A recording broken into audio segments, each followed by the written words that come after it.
ako mamaya. Uy, may TV. Tamang-tama.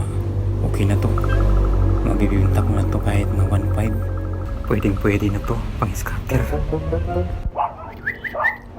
kang maingay.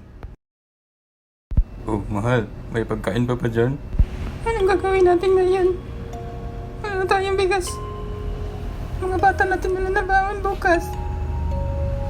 Lagi na lang tayo nito, kamote. Ipatigay na lang natin ang pag-aaral ng mga anak natin.